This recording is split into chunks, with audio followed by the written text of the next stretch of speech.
जप करो, बाबा सिर्फ नाम जप से हो जाएगा? हो जाए, पूर्ण नाम जप से हो जाएगा। नाम जप पूर्ण है। तीर्थ, यज्ञ, दान, पुण्य, स्वाध्याय, इनसे पूर्ण नहीं होगा, लेकिन नाम जप से पूर्ण हो जाएगा। विराज भट्ट जी, राधा वल्लभ श्री हरिवंश महाराज जी, क्या कोई ऐसा उपाय है जिससे मुझे रजोगुण और तमोगुण ना सताएं? हाँ, नाम है ना, जितना नाम जप करोगे, नाम त्रिगुणातीत है। वो रजोगुण तमोगुण से क्या, वो सतोगुण से भी ऊपर कर देगा, त्रिगुणातीत से त्रैगुण्य स्थिति प्रदान कर देगा। जितना हम अधिक, देखो खास बात क्या है, त्रिगुण रचना संसार है, भगवान त्रिगुणातीत है।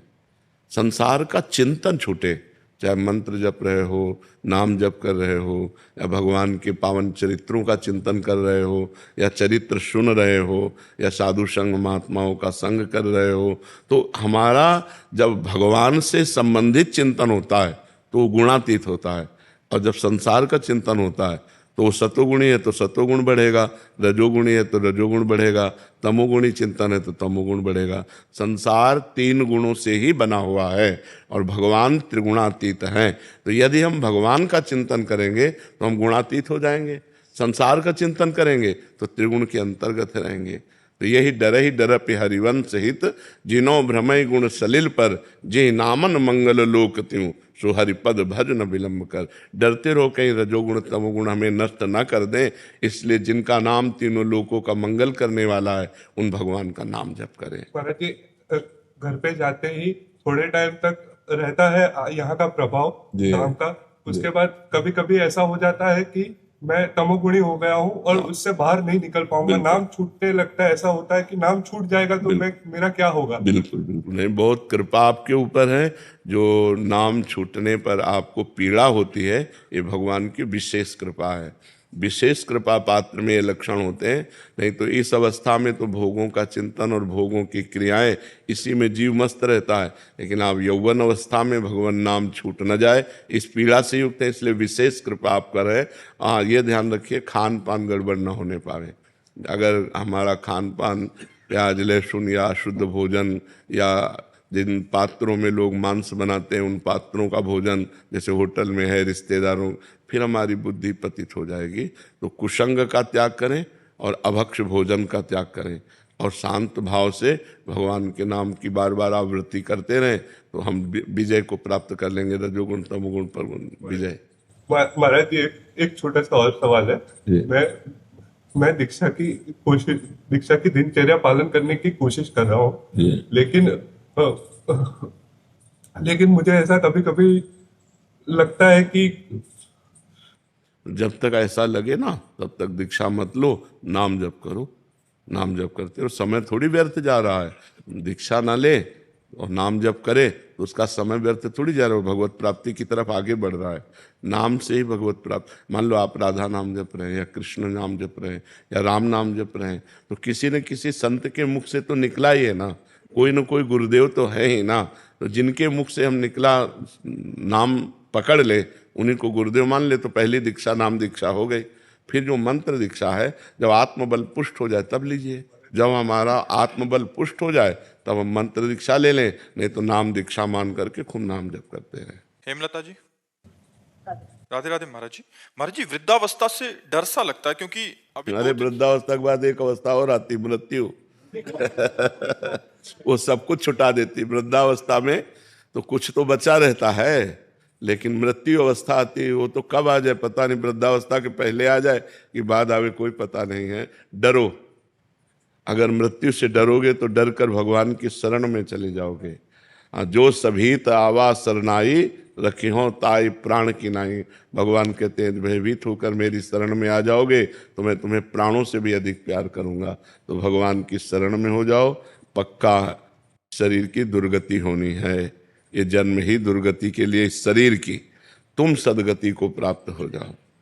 अगर भजन ना हो तो बहुत कष्टप्रद शरीर होता है। प्रेम में अपने प्यारे के द्वारा किया हुआ विधान सर्वमंगल में होता है। जोई जोई प्यारो करे सोई मोहि भावे। मेरे प्यारे जैसा करते वैसा भाव। जब तक प्रभु से नहीं जुड़ोगे तो भय ही भय है। कैंसर हो जाए और जवानी में कैंसर हो जाए, क्या रोग हो जाए, क्या देखो हम बचपन से बाबा जी हमारी दोनों किडनी फेल, क्या रोग हो जाए, कौन सी परेशानी आ जाए, हाथ टूट जाए, पैर टूट जाए, दिमाग खराब हो जाए, कब क्या हो जाए। इसलिए हम भगवान की शरण में रहें, कोई पाप कर्म न करें, नाम जप करें तो हृदय में आनंद रहेगा। ऐसी स्थिति में भी हमारे हृदय में उत्साह है, हमारे हृदय में आनंद है, हमारे हृदय में एक शीतलता है, एक गंभीरता है, एक शांति है। ये हम इसलिए बता रहे हैं आपको कि हम भगवान की शरण में केवल इस बात से हम बच रहे नहीं, जैसे पूरे मकान में आग लगा दी गई हो और एक शीतल कमरे में कोई बैठा हो, आंच भी ना पहुंच रही हो, ऐसे हमें भगवान रख रहे हैं कि पूरे शरीर में भीषण कष्ट और हम आनंद में रह रहे हैं। भगवान की शरणागति का ये फल है। अगर भगवान की शरण में हो जाओ, नाम जप करो, तो यही आपको भी, आप पर भी कृपा हो जाए। देखो प्रहलाद जी को आग में जलाया गया, पर्वत से दबाया गया, जल में डुबाया गया, विष पिलाया गया, लेकिन कोई फर्क पड़ा क्या? क्यों? क्यों भगवान श्री हरि की गोद में है, वो हरि की स्मृति में है, वो हरि के चिंतन में डूबे हुए हैं। तो क्या आप चिंतन नहीं कर सकते?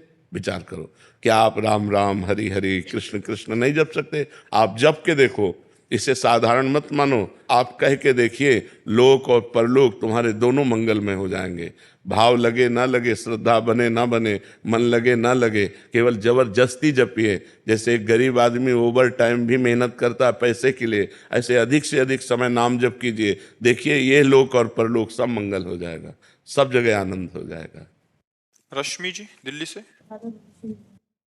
अलका जी। महाराज जी आप दोनों का एक जैसा था कि महाराज जी जब सामने परिस्थिति आती है, जब कोई कटु वचन बोलता है, तब नाम क्यों नहीं सुनाई देता? बहुत कोशिश करने पे भी मुख से प्रतिक्रिया हो जाती है। अभ्यास की कमी है।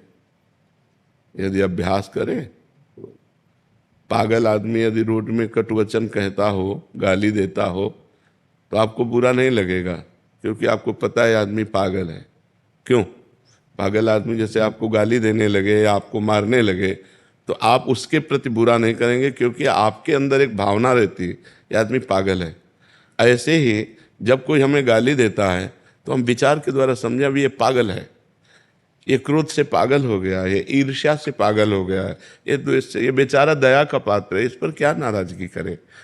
जब हम भावना बदल देंगे तो हमें आनंद मिलने लगेगा। यदि हम ऐसी बात सोचने लगें, या फिर ये सोचे मेरे भगवान इसमें विराजमान है, मेरा कोई कर्म है जिस कर्म को पवित्र करने के लिए भगवान इसके अंदर से प्रतिकूलता, कटुवचन, अपमान, तिरस्कार दे रहे हैं, मुझे सह लेना चाहिए, सहने से मेरे पाप नष्ट हो जाएंगे। तो हम अगर विचारवान हैं तो हम बच सकते हैं, अगर विचारवान नहीं है तो एक गाली दी हम 2 गाली दे दिए, ये सब ठीक नहीं है। भजन करने वाला उपासक करत जे अनशहन निंदक तिनहु पे अनुग्रह कियो। जो हमारा अपमान करें, जो हमारी निंदा करें, जो हमें दुख दें, उनको भी भगवान सुख दें, उनकी बुद्धि शुद्ध कर दें। वो बेचारा दोषी नहीं है, उसकी बुद्धि दूषित है, अगर बुद्धि ठीक हो गई तो बहुत अच्छा आदमी हो जाएगा। तो हे भगवान, जो ये हमारे सामने हमको गाली दे रहा है, नाथ इसकी बुद्धि शुद्ध कर दो, इसको आनंद प्रदान करो। ये भजन करने वालों का स्वभाव होता है। तो फिर भजन में हानि नहीं होगी। और अगर हम दूसरे का मंगल मनाने लगें, बुरा मनाने लगेंगे, तो